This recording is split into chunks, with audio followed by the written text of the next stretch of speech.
Oh! Oh, hello. I know, right? Whose balls did I have to fondle to get my very own movie?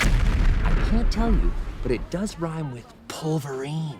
Hello everybody and welcome back. As always, I am Mateo311 and this is your channel for everything VR related. Today, we're jumping into Marvel's Deadpool VR and I'll let you know everything you need to know about this release. Now I know exactly what you guys are here for, and I will cut to the chase. This is a game that could have been perfect, but instead, we got exactly what I expected, for better or worse, and I'll go into plenty of detail. For starters, this is another big budget project from Oculus Publishing, joining the ranks of Batman Arkham Shadow and Asgard's Wrath 2. So as you can imagine, this game does have an extremely high production value. There's amazing comic book style graphics, brilliant set pieces and characters from the Marvel Universe, top-notch voice acting, plenty of licensed music to pump you up, a lengthy single-player campaign, and a gameplay arena that features unique takes on classic first-person shooter game modes. Now, during both the single-player and arena modes, based on your performance, you can unlock new weapons, cosmetics, and even Deadpool variants. Now, what I liked in the weapons is there's also a category for legendary weapons that you have limited time access to when you're playing. They'll pump up the music, you'll get this weapon, and you could basically just go on a murder spree. I personally really enjoyed Gambit's throwing cards that explode, but there's other things like Thor's hammer.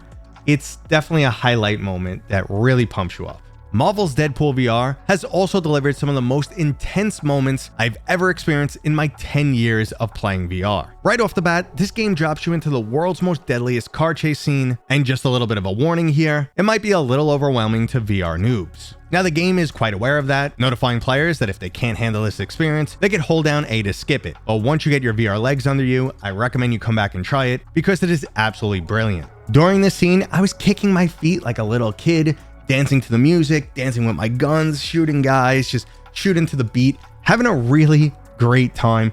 It is super intense, which I love in VR. If you have played Fracked, you know those moments where you're skiing down the hill and you gotta fight guys.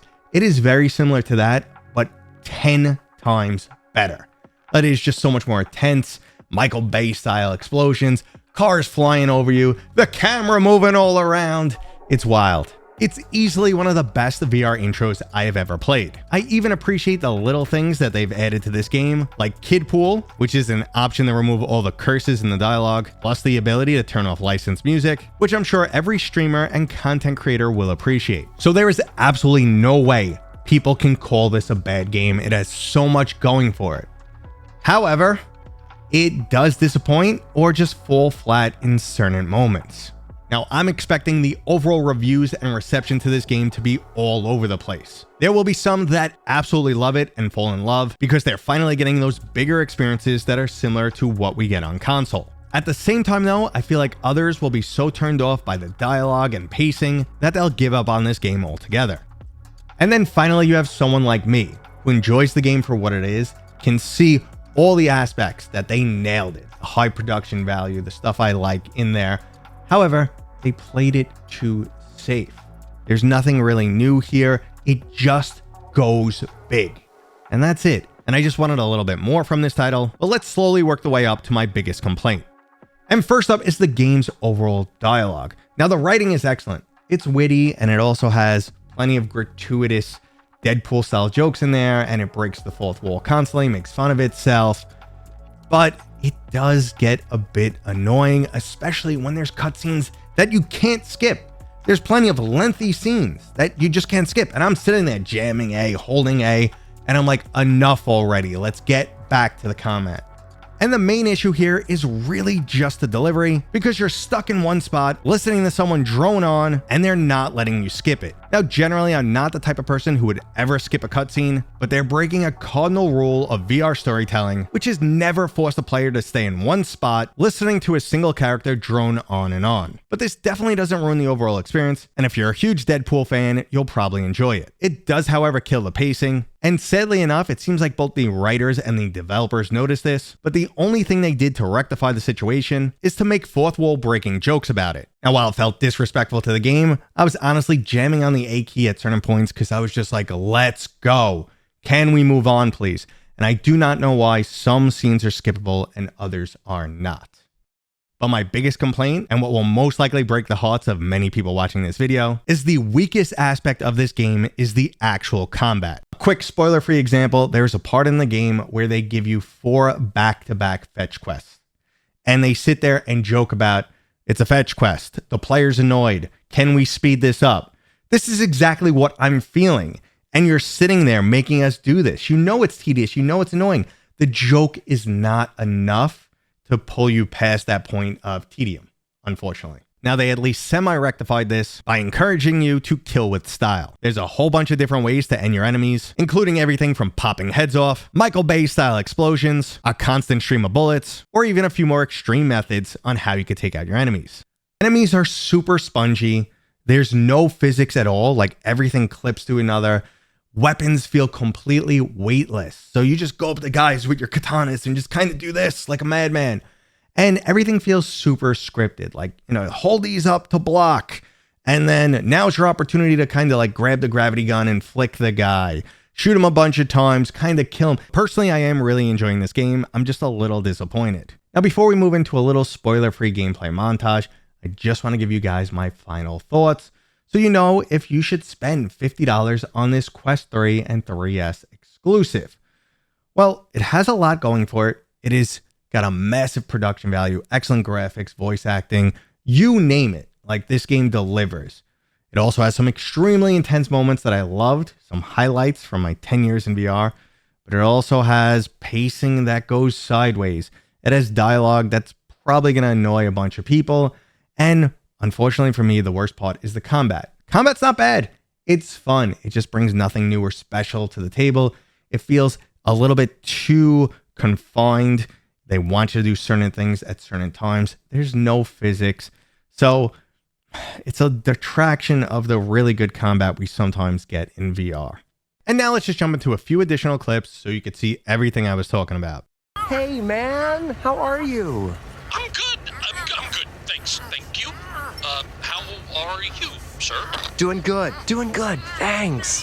How long has it been, Carl? I don't think we have met, unless we're at the Shield Mixer. Oh, yeah, that's right. I don't fucking know you. Great chat, Carl. Good catching up, but for real, put Fury on the line. Surprise! LOL! You can do it. Hold on just a bit long. Whoops, never mind.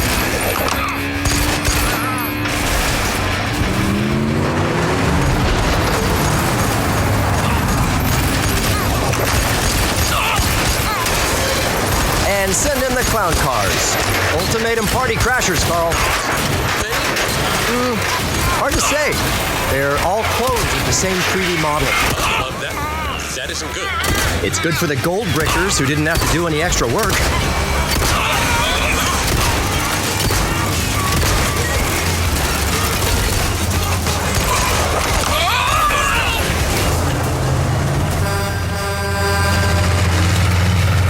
Such inhumanity.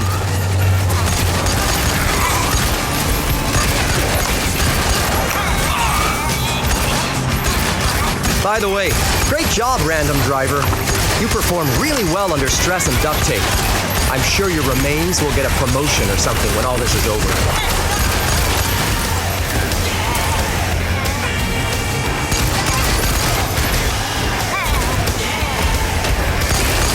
Seatbelts save lives. Bullets take them back.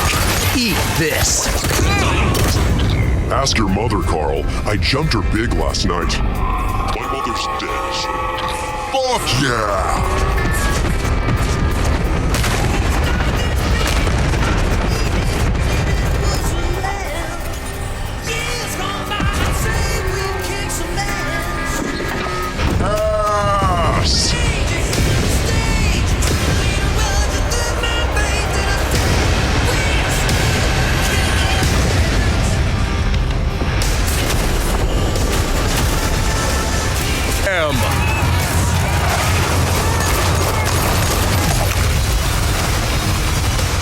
Thanks again. Good luck on that promotion.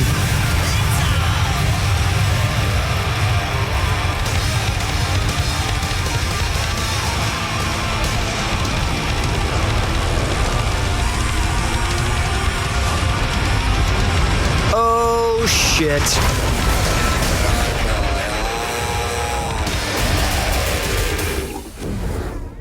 Now, if you guys have any additional questions, something I forgot to address, please let me know down in the comments. There's a link to the game down in the description, and you could always use discount code Mateo311 for 10% off.